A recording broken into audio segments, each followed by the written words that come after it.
a platicar sobre la lectura Naturaleza, Fuentes y Organización del Conocimiento Profesional Deseable de Rafael Portland y Ana Rivera. Para ello, me gustaría presentarles a quienes hoy nos acompañan.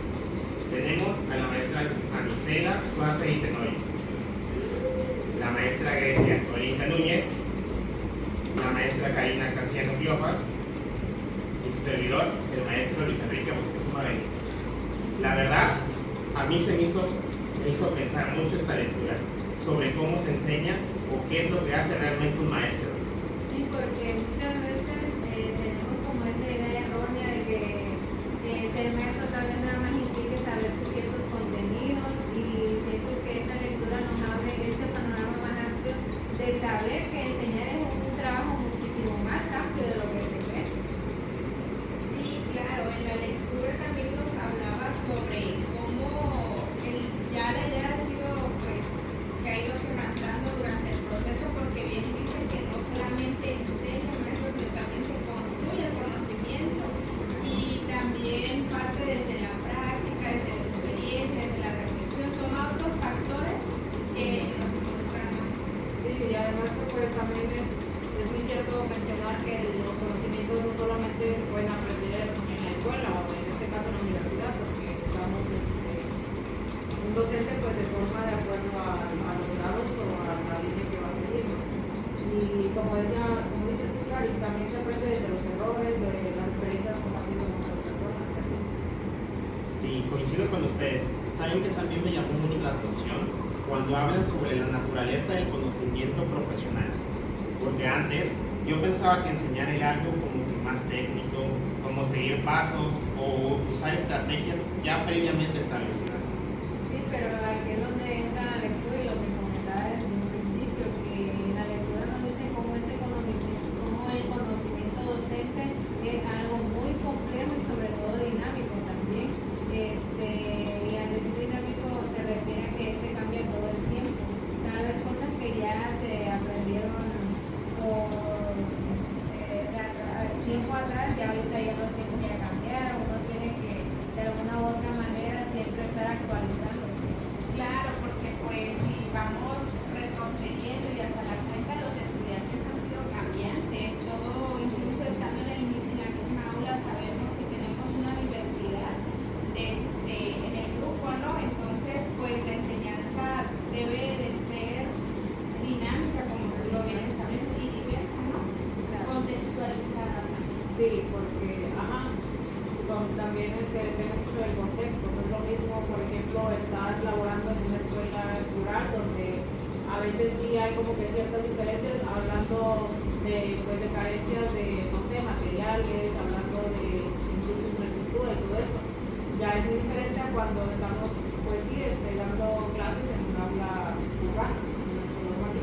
Sí, totalmente de acuerdo. En mi experiencia, trabajar en un aula rural investigado, aunque tengas el tema planeado, los alumnos reaccionan diferente. Sí, también algo que se menciona y muy importante es que muchas veces el conocimiento profesional incluso se construye más en la práctica. A ver que muchas veces como estudiantes nos dicen, pero ya nos echan a trabajar, y uno dice, pero ¿qué? Esto no me lo enseñaron en la escuela, y no, la verdad sí hay ciertos conocimientos y incluso de manera profesional que se construyen ya en la práctica. ¿Por qué? Porque el maestro es ahí donde se debe adaptar constantemente. Sí, es que claramente no existe una fórmula que te lleve al campo y te digas, sigue al pie de la letra esto y va a funcionar. No, todo lo vas adquiriendo conforme a la práctica. Que claro, la enseñanza pedagógica que uno tiene durante los estudios es importante, pero adquirimos otra experiencia también durante la práctica. Por eso se dice que la enseñanza no es algo exacto, porque hay cosas cambiando. Sí, sobre la marcha es donde pues el docente va modificando, va cambiando, incluso va pues viendo todos los procesos de cada alumno, y es ahí donde tiene que ajustarse a las necesidades de cada alumno. ¿Saben qué otro tema me pareció súper interesante? Cuando hablamos sobre las fuentes de conocimiento profesional. Sí, es interesante porque ahí comienza como a explicarnos de dónde, cómo entendemos, o más bien de dónde empieza a aprender realmente un docente. Sí, la lectura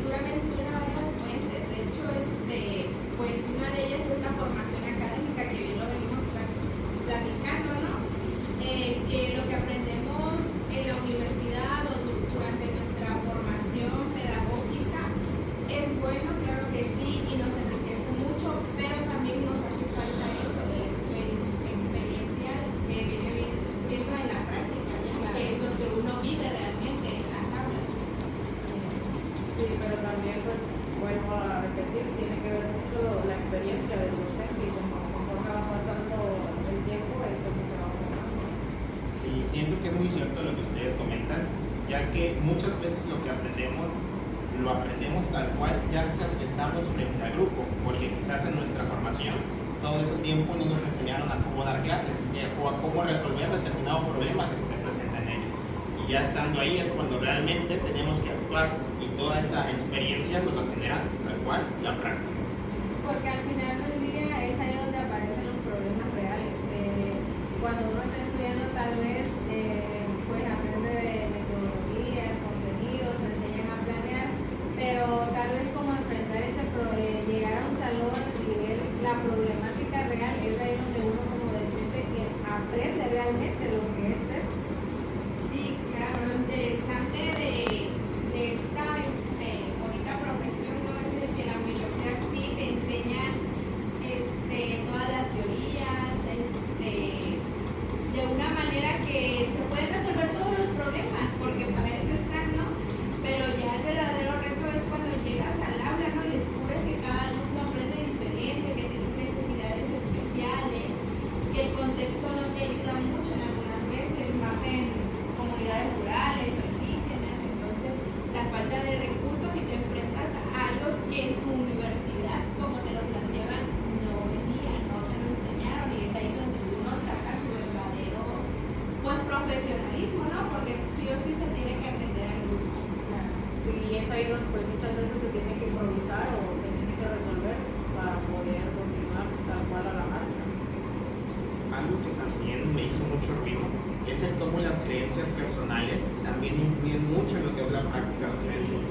Sí, bueno, ya ven que muchas veces comentamos nosotros ya entre las pláticas, nosotros como maestros y como personas, que muchas veces no se puede separar, aunque uno quiera decir, mire, yo ya llegué a mi casa, ya me quito mi uniforme de maestro y ya no lo soy, pero la verdad que es complicado.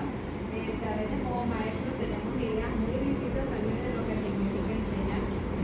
Sí, por ejemplo, hay maestros que todavía en la actualidad piensan que enseñar es memorizar contenidos, que eso ya es que el alumno aprenda, pero realmente sabemos que no es así. Mismo nos pasa con nosotros, podemos aprender las teorías, pero si no las ejecutamos, si no las sabemos implementar, pues yo creo que no se está llevando un aprendizaje significativo.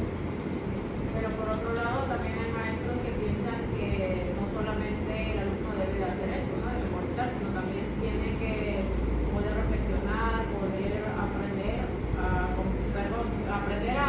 comprender todo lo que el maestro le está dando. Y sí, para bien o para mal, esas creencias terminan influyendo muchísimo en lo que el docente hace en sus clases. Sí, de igual manera, en la lectura aborda los temas de las dimensiones del conocimiento. Nosotros platicábamos pues también como detrás de la grabación, que cuando se habla de las dimensiones del conocimiento profesional, bueno, por lo menos yo lo entiendo en este sentido, ¿no? Que el conocimiento docente tiene varias partes que trabajan en conjunto, de cierta manera. Sí, tengo entendido que no es solo una cosa, que son varias dimensiones. Sí, por ejemplo, la dimensión científica, ¿no? Que es esto que estamos hablando de cómo dominar los contenidos, de saber las teorías. Eso es algo que viene inmerso pues en la lectura. También hay otros tipos de dimensiones. Sí, es la dimensión pedagógica, que es el cómo se van a dar los contenidos, el cómo se va a enseñar, cómo se le va a enseñar al alumno a que él pueda pues adquirir el conocimiento. Sí, porque puedes saber muchísimo, por ejemplo, de matemáticas o ciencias, pero si no sabes cómo explicarlo, pues simplemente los alumnos no van a poder construir ese conocimiento, no van a poder comprenderlo. Inclusive me hicieron recordar una clase de cuando estudiamos la maestría, no sé si se recuerdan, donde analizábamos si un docente era de nivel superior era igual de relevante que uno de primaria. Este comentario me llevó a ese momento.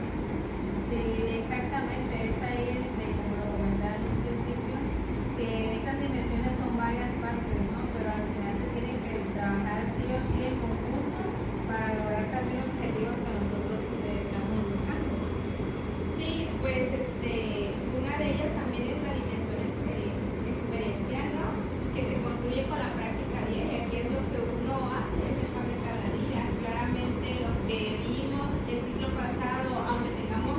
el mismo grupo, el mismo grado, cambia, o sea, es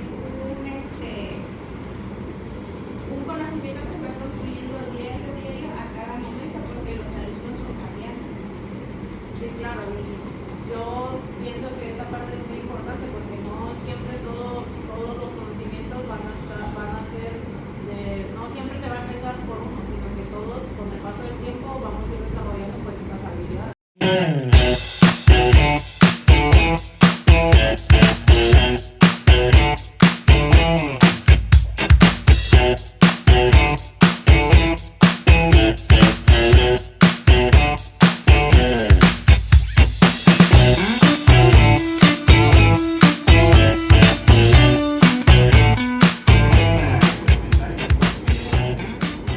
Sí, exactamente, es ahí, como lo comentaba en un principio, que estas dimensiones son varias partes, ¿no? Pero al final se tienen que trabajar sí o sí en conjunto para lograr también objetivos que nosotros estamos buscando.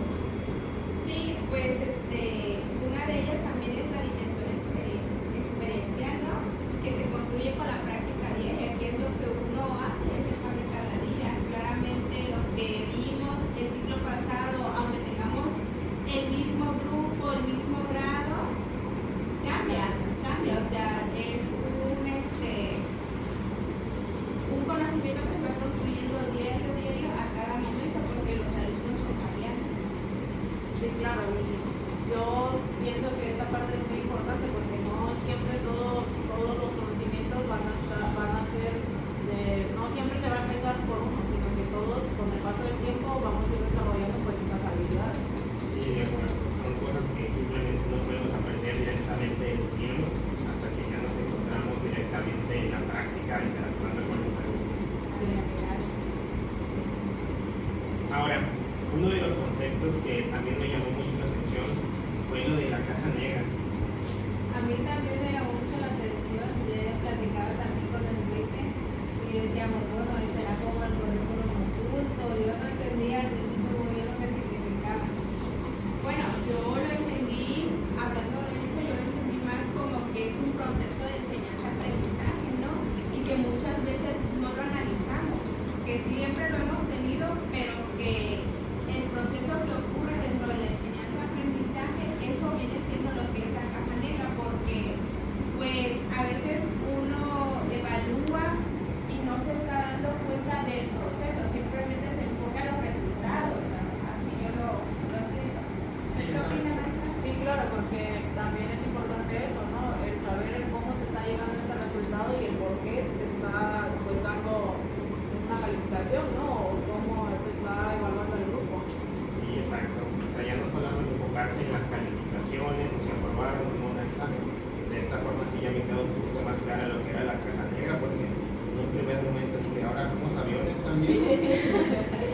La caja de Pandora. Y es que sí, hasta cierto punto como que se nos exige al final del día como docentes tener como estos clientes, ¿no? Que llegan las mamás y quiero el 10 de mi hijo y nos concentramos más en que el niño tal vez memorice y se aprende todo para que en el examen ya tenga su 10 y pues ahora no se analiza pues más bien cómo debe de aprender el alumno realmente. No, o a veces, ¿qué estrategias está usando el maestro, no? Porque puede usar, como les venía comentando, una para todos, pero hay que ver que nuestras aulas están llenas de diferentes tipos de alumnos. Tenemos una gran diversidad ahora en día. Sí, claro, y también pues ahí entran muchos factores como las emociones, las estrategias que vamos a utilizar dentro del aula con los alumnos y también el tipo de motivación que le estamos dando al niño, al alumno. Y entonces podríamos decir que abrir la caja negra sería como analizar todo lo que ocurre dentro del salón de clases. Sí, podría decir que o exactamente sería así, ¿no?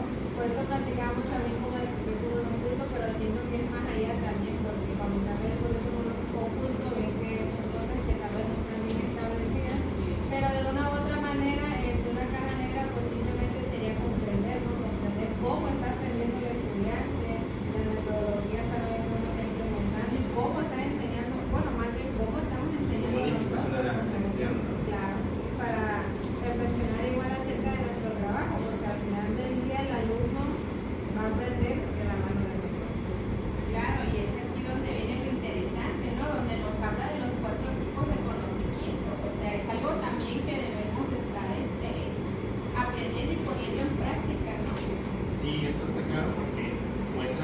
docente utilizan diferentes saberes al mismo tiempo.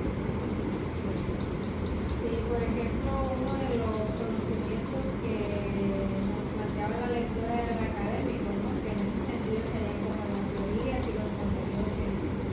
Y ya el segundo, pues el basado en la experiencia, que ya todos sabemos que es el que se va formando con el tiempo, con las experiencias que compartimos con las personas y la práctica. Sí, más lo que aprendes de la práctica, o sea, trabajando. Así es, y luego están también las rutinas, también nos tiene que servir lo que son las rutinas, lo que hace día a día que ya está sí o sí marcado. Sí, son como esas formas que en automático, o más bien nuestro actuar, ¿no? Sí, Automático, ya no llegamos. que son como cosas que, o más bien, sí, Por inercia las que desarrollamos Sí. con el tiempo, ¿no? Que buenos días, que siéntense, que ya El permiso para ir al baño, el pase de vista, todas esas cositas ya las sabemos. Sí, y finalmente pues las teorías científicas o las creencias personales. Sí, o sea, que estas muchas veces influyen más de lo que podemos darnos cuenta en lo que hacemos. Sí, porque aunque el maestro diga que cree métodos innovadores, a veces sigue enseñando de la manera tradicional. A veces no es tanto el sistema, es uno mismo, como bien se mencionaba, lo que somos lo reflejamos. Tal cual. Bueno, otro tema importante es la dicotomía entre la teoría y la práctica. Otro tema importante es la dicotomía entre teoría y práctica. Sí, ahí la lectura también como que critica mucho esa separación. Sí, es lo que les venía comentando, ¿no? De que muchas veces en la Y al final- universidad aprendemos pura teoría y lo que realmente no sabemos es cómo aplicarla en situaciones reales. A veces sí la tenemos en la mente, pero cuando estamos en la situación se nos olvida. Entonces eso es como lo que marca la experiencia, ¿no? De que, ya sabemos por dónde darle, cuáles son las soluciones que podemos dar en cuanto a lo aprendido.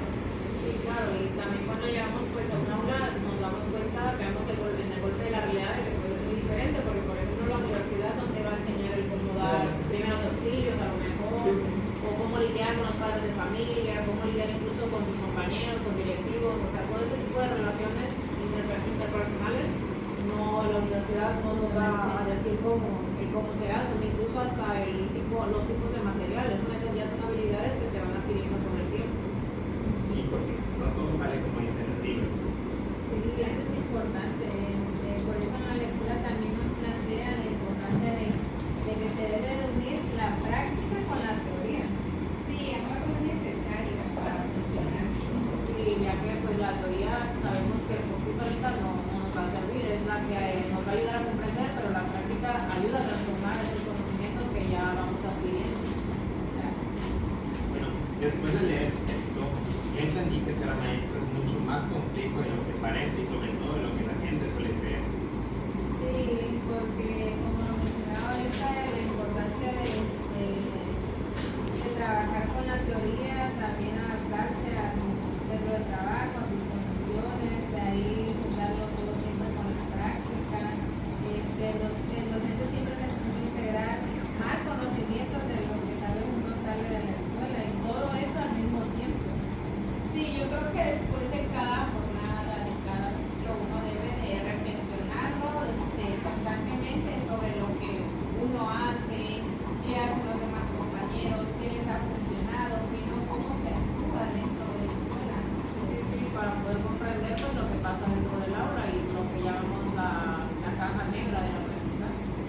Sí, claro, debe existir esa relación entre la teoría y la práctica, porque comprendí que la experiencia es importante, pero no es suficiente.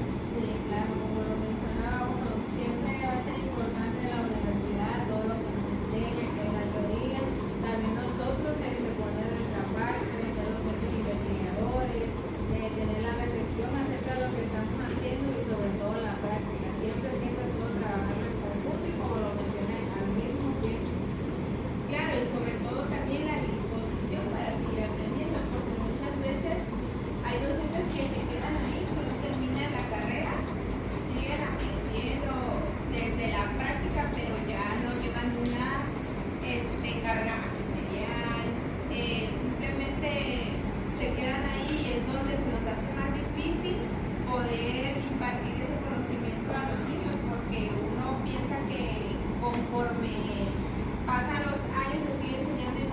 ya hay nuevas técnicas, hay nuevas teorías, hay nuevos métodos, nuevas estrategias que ayudan bastante cuando uno está actualizado. Sí, sí, claro. Y bueno, pues terminamos. Ahora sí, nos llegó el final de todo este podcast. Esperemos que esta conversación haya ayudado a comprender mejor la lectura.